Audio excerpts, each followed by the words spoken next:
मेरे प्यारे साथियों, सादर नमस्कार। आज से मैं आपको हर रोज रात को एक नई कहानी किस्सा तोता बहना की हर रोज आपके लिए प्रस्तुत करूंगा और आशा है आपको वो कहानी भी बहुत पसंद आएगी। तो कृपया करके प्लीज मेरे चैनल को लाइक शेयर और सब्सक्राइब जरूर कीजिए और हर रोज ऐसी नई कहानियों को सुनने के लिए कृपया मेरे चैनल को सब्सक्राइब के साथ साथ लाइक शेयर और बेल के आइकन को जरूर प्रेस कीजिए ताकि आपको हर रोज नई नई कहानियां सुनने को मिलती रहे। तो आइए कहानी शुरू करते हैं। किस्सा तोता बहना प्रथम भाग। अब हम वंदना से शुरू करते हैं। प्रथम, मैं उस पूर्ण ब्रह्मा परमेश्वर की वंदना करता हूँ कि जिसने इस अद्भुत सृष्टि को अपनी शक्ति मात्र से ही रचना किया है और मनुष्य से लेकर चींटी तक को बनाया और उनका पालन पोषण किया। इसलिए उस सर्वव्यापी सच्चिदानंद श्रवण कर रसिक जनों के चित्त व्यवहार लाने के लिए एक नई मनोहारी पुस्तक किस्सा तोता मैना में से आपको नई नई कहानी मैं आपके सामने प्रस्तुत करता हूँ। तो आइए कहानी शुरू करते हैं।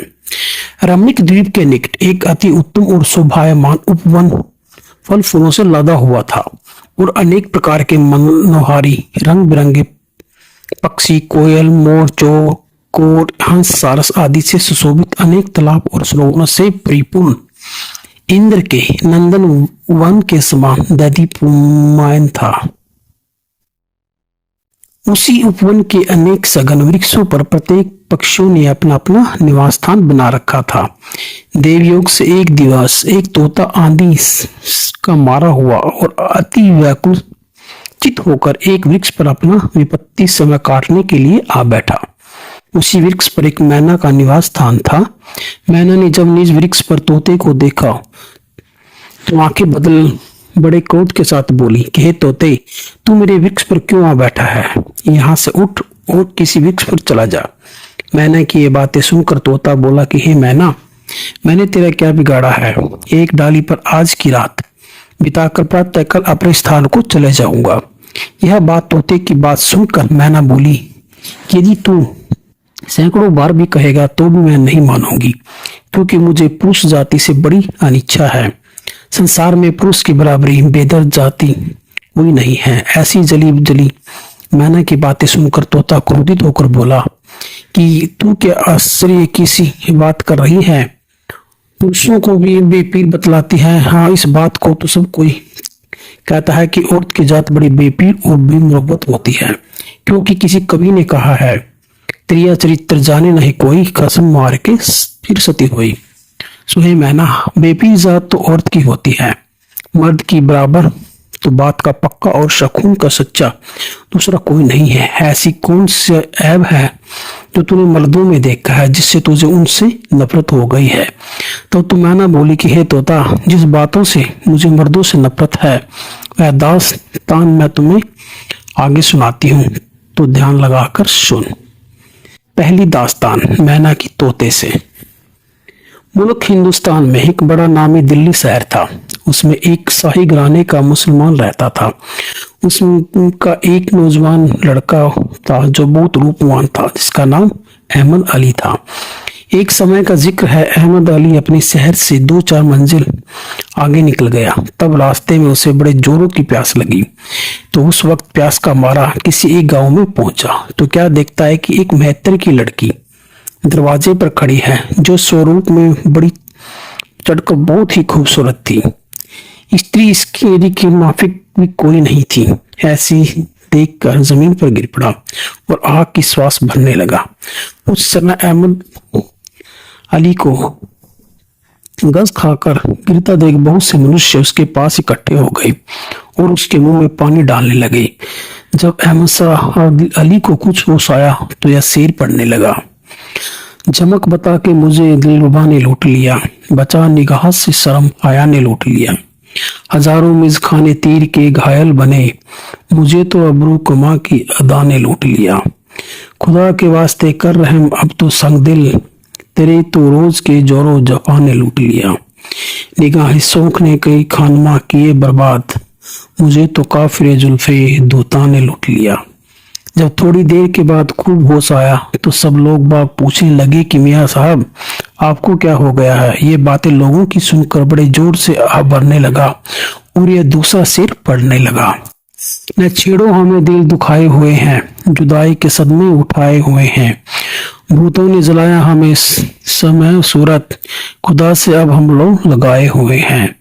भला कत्ल के वक्त तड़पूं में क्यों कर, वह जानू से सीना दबाए हुए हैं। शहीदों की लाशों पे बोला वो कातिल, ये सब खून में क्यों नहाए हुए हैं। जो आ जाए मुश्किल न घबरा तो रंगी, अभी तक तैयारी चढ़ाए हुए हैं। बाद इसके फिर यह शेर पड़ने लगा। डरता हूँ जोड़ा मुझसे मेरा यार ना हो जाए, या जिंदगी मेरी कहीं दुश्वार ना हो जाए। दफनाइयो ना हरगिज मेरी लाश को यारो, जब तक कि जनाजे पे मेरा यार ना हो जाए। जल्दी से पिला साकी मुझे तू वसल की दारू, रुखसत कहीं दुनिया से यह बीमार ना हो जाए। ये शेर अहमद अली की सुनकर लोगों ने जाना कि यह पुरुष मेतर की लड़की पर आशिक हुआ है।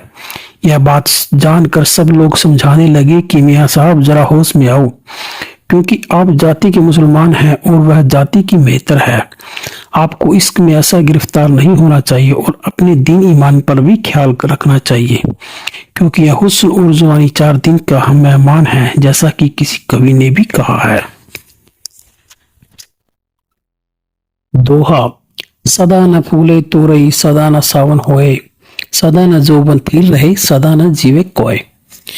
फिर दोहा कहा, ये ओवन स्थिर न रहे दिन दिन चीज़ दात, 4 दिना की चांदनी फिर अंधेरी रात।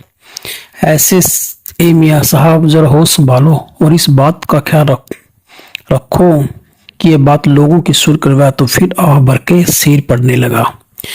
मुझे दीन ईमान से क्या है काम, बिना दीन इससे यह काम है तमाम।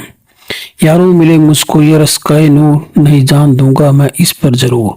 मेरा दीन ईमान है ये परी, बिना इसके मुझको न कलह गरी। ये लोगों मुझे दीन और ईमान से कुछ काम नहीं है मेरे साथ। जब तक ये चांद से मुकड़े वाली ब्याही न जाएगी तब तक मैं अपना जीना मुश्किल समझता हूँ।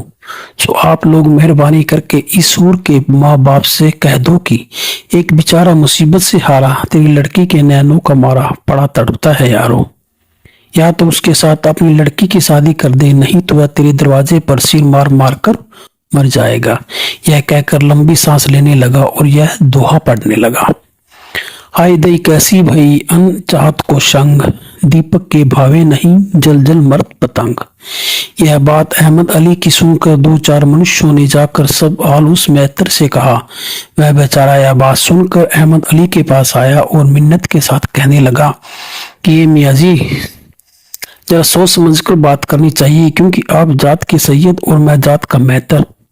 आपके साथ मेरी बेटी की शादी किस तरह हो सकती है, और जो मैं अपनी बेटी की शादी कर भी दूंगा तो आपको क्या मजा हासिल होगा, क्योंकि हमारा पेशा नरक उठाना वह झाड़ू देना है। अगर आप इस लड़के को ब्याहेंगे तो आपको भी ये सब काम करने पड़ेंगे और जाति बिरादरी के किसी काम के नहीं रहोगे। इस तरह मेहतर ने ऊंच नीच की बातें कर बहुत समझाया, मगर मियाँ साहब दिल में कब तक मानने वाले थे। जिसको लगे वही जाने। आखिर को लाचार हो मेहतर ने अपनी लड़की की शादी अहमद अली के साथ कर दी। फिर तो मियाँ अहमद अली और मेहतर की लड़की में ऐसी मोहब्बत बढ़ी कि अहमद अली को सिवाय उस औरत के दुनिया में और कोई दूसरा नजर नहीं आता था। इसी तरह ऐश और आराम करते करते कुछ दिन गुजर गए। तब एक दिन अहमद अली को अपने वतन की याद आई तो अपनी औरत से कहने लगा कि अब तो हमारा दिल अपने वतन को चलना चाहता है। अगर आप अपने माँ बाप को राजी कर लें और हमें यहाँ से विदा कर दें। यह सुनकर मेहतर की लड़की बोली कि मुझे तो किसी बात का हर्ज नहीं है, क्योंकि मैं तो आपकी दिलोजान से ताबेदार हूँ। यह कहकर उस औरत ने सब हाल अपने माता पिता से कहा। तब उस मेहतर ने बहुत खुशी के साथ अपनी बेटी और अपनी जुमाई को बहुत सा धन देकर और आभूषण देकर विदा किया और अहमद अली औरत को लेकर अपने वतन को रवाना हुआ। बाद कितने दिन तक जब उसका वतन एक मंजिल रह गया, तब अहमद अली ने दिल में विचारा कि मैंने बड़े जुल्म की बात की है कि जरा सी खूबसूरती देखकर अपने दीन ईमान को खोया है। अब मेरे माता पिता को जब बात मालूम हो जाएगी तो मुझे वे कहे क्या कहेंगे, इससे तो बेहतर है कि यहाँ पर इसको कत्ल करके किसी कुएं में डाल चलूं तो अच्छा है। यह बात मन में विचार कर रात को जब वह औरत सो गई तब उसको अहमद अली ने छुरियों से गोद कर एक कुएं में डाल दिया और आप सब जेवर और असबाब लेकर अपने वतन को रवाना हुआ। जब वह अपने मकान पर पहुंचा तो माता पिता ने पूछा कि बेटा, हमें तो बहुत फिक्र थी कि तू इतने दिनों से कहाँ था। तब अहमद अली ने कहा कि मुझे रास्ते में एक अमीर ने नौकर रख लिया था, सो अब मैं उससे रुखसत होकर आया हूँ। यह बात बेटे की सुनकर माँ बाप बहुत खुश हुए और मैना बोली कि हे तोते, यहाँ का दास्तान बंद करके उस औरत का हाल कहती हूँ। जब अहमद अली उस औरत को कत्ल करके कुएं में डाल गया तो परमेश्वर की कुदरत से पानी की सर्दी पाकर उस औरत को होश आया। तब उसने उस कुएं की जंजीर को पकड़ लिया और देवयोग से एक मुसाफिर उस कुएं पर पानी पीने को आया और जो लोटा फांसा तो उस औरत ने उस लोटे को पकड़ लिया। उस वक्त वह मुसाफिर कहने लगा कि तू कौन है? तब वह औरत बोली कि ये खुदा के बंदे, मैं इंसान और बहुत ही आफत की मारी हूँ। तू खुदा के वास्ते मेरी जान को बचा और इस कुएं में से मुझे बाहर निकाल। उस औरत की बात सुनकर मुसाफिर ने उसे कुएं से बाहर निकाल दिया और पूछने लगा कि ए नेक बख्त, तू कौन है और तेरा हाल किसने किया है? तब उस औरत ने कहा, मैं और मेरा स्वामी दोनों वतन को चले जाते थे कि अचानक ठगों के हम पर हमला कर दिया और सारा जेवर असबाब लूट कर मुझे छुरियों से गोद कर इस कुएं में पटक गए और आगे का हाल मुझे मालूम नहीं कि मेरा पति कहाँ है। यह बात सुनकर मुसाफिर को बहुत तरस आया। रास्ते में बहुत सी मुसीबत सहकर उसके माँ बाप के यहाँ पहुंचा दिया। उसके माँ बाप ने बेटियों को छुरियों से घायल देखा अति व्याकुल हो छाती से लगा लिया और रो रो कर पूछने लगे कि हे बेटी, तेरा यह हाल किसने किया? हमसे कहकर उस नेक वक्त ने अपनी खाविंद की बदजाती को छिपा कर यह हाल कहा कि एक दिन रास्ते में चोरों ने आन कर मेरा जेवर और असबाब सब लूट लिया और मुझे कत्ल करके कुएं में डाल गए। फिर मुझे नहीं मालूम कि मेरे स्वामी का क्या हुआ। यह बातें बेटी की सुनकर बेटी को बूझ समझाया कि ये बेटी, खुदा को याद कर कि जिसने तेरी जान बख्शी है वही खुदा तुझ पर मददगार होगा, तेरे ख्वामिन को भी वही मिला देगा। ऐसा समझा बुझा कर उसकी मलहम पट्टी करने लगे। खुदा की मेहरबानी से बहुत जल्द चंगी हो गई।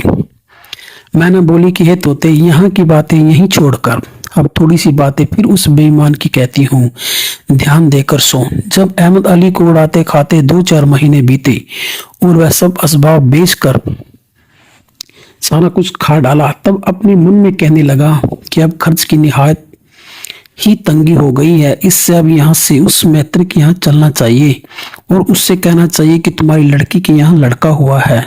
तो यह सुनकर वह मैत्र जब कुछ जरा जेवर देगा उसी लिए फिर कुछ दिन आराम से कटेंगे। ये बात मन में विचार कर अपनी ससुराल यानी मैत्री के यहाँ रवाना हुआ।